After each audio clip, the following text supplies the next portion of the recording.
Hi and welcome back to the Common Problem series. In this video we're looking at a common problem of radius and specifically to do with chip shots and kind of small pitch shots.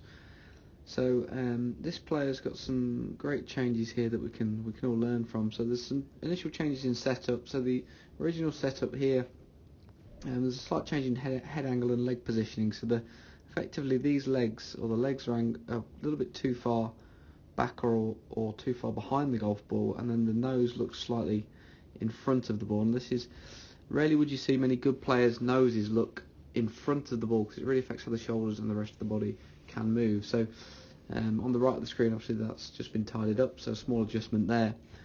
Now as we run this back, partly due to the setup position, and what we'll see here is almost the pressure moving forward at this point in the swing whilst the body gets a little bit taller. Now this is due to the setup and the head angle combined with perhaps how the club's travelling on the way back. And then as this player comes in here in an effort to try and get the strike correct and to avoid any wrist flipping or too active wrist, which is important, but there is a limit to that, we can see that his arms are extending quite a long way from his body. So the arms are quite straight and quite a long way from his legs here, which is, you don't really see many of the best short game players extending their arms as much as this through the ball, because it will push. You have to basically swing the club too much for this player's case, too much to the left, so that the path isn't very neutral and the strike is quite difficult to get. And the main factor is that he'll tend to engage the leading edge, which is the front edge of the club, and that's more likely to dig into the ground or hit it kind of half ball, so you can get a combination of fats and thins when it comes to the ball strike. So we've used this green band, TheraBand here, just tied around his front wrist and a belt loop, which is going to help him keep the radius much tighter and much closer to him on the way through. So we're trying to keep the pressure more stable on the way back, and then put energy in the club head on the way down. Rather than the energy or the effort coming through the hands and arms extending, we're letting the club head to do most of the work, because the swing's not very big for a short game shot. So you don't need to have a lot of hand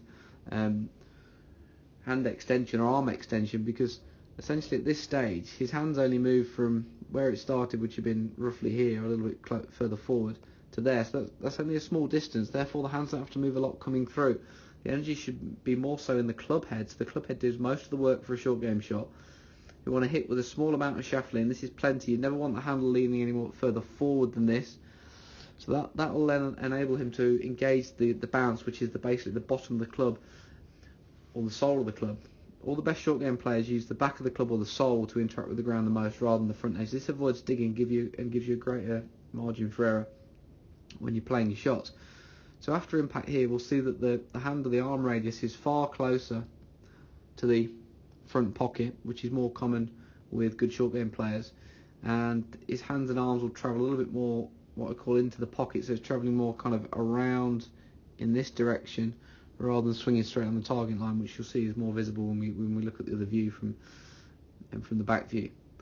And the knock-on effect of that is that now that the body can actually move through the shot far more effectively, and the net result with the strike was far more consistent strikes, lower flight, and